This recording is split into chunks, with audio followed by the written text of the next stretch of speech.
Assalamualaikum warahmatullahi wabarakatuh. Halo teman-teman, bertemu lagi dengan saya, manusia yang katanya pansos. Oke, ya, pada video kali ini saya mau membahas tentang dampak grebek dukun settingan. Ya, Mas Iwan, pendapatmu? Dampak positif dari tayangan grebek dukun menurutmu itu gimana? Mengurangi penipuan. Mengurangi penipuan, dalam arti? Sebagian besar orang di luar sana menilai dukun itu menipu, suka menipu. Terus? Hanya janji-janji doang. Hanya janji-janji. Tapi kan sebenarnya gini, dukun, aku kalau nyebut dukun kayaknya kok terlalu gimana ya, terlalu kasar gitu loh. Paranormal lah. Spiritualis lah apa ya, ngono kuwi lah pokoknya. Ya, kalau tayangan-tayangan grebek dukun itu sisi positifnya kita jadi lebih mengenal bersolawat, tidak takut dengan dukun santet, terus bener Mas? Betul. Karena dukun juga manusia. Karena dukun juga manusia. Menurut Kita tahu dukun santet itu tidak ada apa-apanya dengan ilmu putih ya, kalau orang ngomongnya gitu ya, ilmu. Nah, menurutmu dampak negatifnya apa Mas dari hal-hal kayak gitu? dampak negatifnya yang satu, yang pertama, Menurutmu loh ya, menguntungkan si pembuat konten. tetap viewer ya. Tetap viewer. Oke. Yang kedua, si pembuat video itu merasa seolah-olah dilihat orang, maksudnya dilihat Loh, viewernya itu serasa gimana ya, wah jagoan. Pahlawan gitu. pahlawan dukun. Oke. Dan menang. Belum tahu itu menang beneran apa settingan. Nah, oke. Kalau dampak dari itu sebenarnya juga semua perbuatan pasti ada dampak positif dan negatifnya, tergantung kita sendiri yang mencerna ya Mas ya. Kalau menurutku sih gitu. Nah, dampak lainnya juga gini. Dukun santet itu nanti malah takutnya dengan tukang grebeknya, bukan dengan Tuhannya.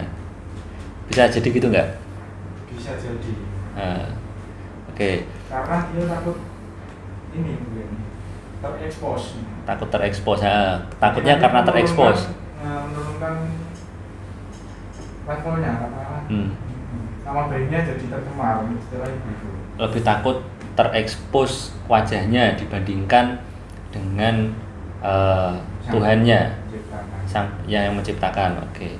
Nah, dampak lainnya kalau dari saya sendiri bisa jadi membuat dukun jadi emosi dan memicu dukun tersebut itu dukun-dukun lainnya untuk menguatkan ilmunya untuk melawan, menyerang penggerebek-gerebek itu ya Mas.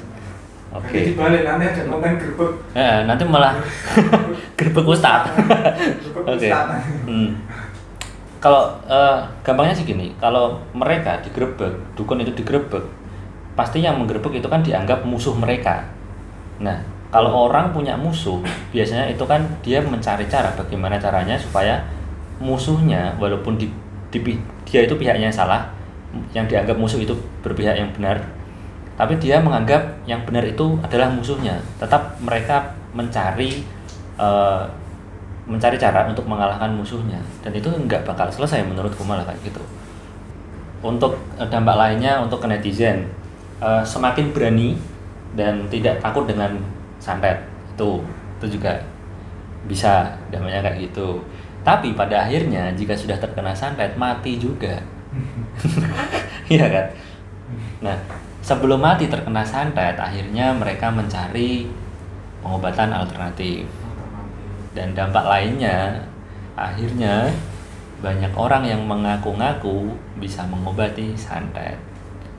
Bisa gak kayak gitu? Banyak. Oke. Dan ketika kita menunjukkan sesuatu, ketika kita menunjukkan hal-hal santet, netizen pun banyak yang berpikir ternyata santet masih merajalela. Nanti akhirnya sakit sedikit, masuk angin atau apa dikiranya santet. Akhirnya cari pengobatan alternatif. Gitu. Nanti juga ketika orang-orang menganggap dukun santet itu masih merajalela, dan banyak juga orang-orang yang mengaku-ngaku kemudian muncul menggunakan nama Ki, menggunakan nama ya sebutan-sebutan yang mana orang menganggap bisa mengobati santet-santet dan hal-hal yang gaib. Oke, Pok, masih ingat Ibu Ningsih Tinampi? Iya, masih. Ibu Ningsih Tinampi dulu kan viral sekali. Kemudian banyak sekali orang yang bermunculan di media ikut-ikutan membuat pengobatan alternatif. Entah itu benar, entah itu salah, kita juga nggak tahu. Kalau misalkan alamatnya jelas, orangnya berani diajak bertemu, ada tempat prakteknya, oke, nggak masalah ya. Tapi kalau misalkan karbitan yang muncul hanya di media, kemudian meninggalkan nomor handphonenya, dihubungi gitu. Ketika Grebeg Dukun dari awal dibuat seolah real dan dibungkus dengan agama, dan pada akhirnya ketahuan itu adalah settingan, selesai. Netizen merasa kecewa dengan kemasan agama, lambat laun mulai tidak percaya lagi dengan kemasan agama. Kira-kira nyambung nggak? Paham nggak maksud saya sampai sini? Dan dampaknya lagi, orang yang memang real mau berdakwah dengan atribut agamanya, lama-lama nanti netizen malah mengurangi kepercayaan tersebut gitu loh, karena sudah terlalu banyak orang yang membawa atribut agama, pada akhirnya itu semua hanyalah pembodohan. Walaupun begitu, sebenarnya itu tidak akan berpengaruh kalau kita tidak fanatik dengan hal-hal tertentu. Coba kalian ingat-ingat kembali, di tahun 2019, jagat spiritual hal-hal horor itu yang viral adalah live penampakan. Dan pada akhirnya banyak sekali orang yang membongkar. Saya pun ikut membahas hal tersebut, dan video saya sempat di take down dan dihapus dari YouTube. Dapat peringatan karena saya membongkarnya secara detail. Editingnya, orangnya di mana. Nah, itu jelas sekali pembodohan menurut saya. Maka dari itu saya bongkar, dan akhirnya video saya di take down.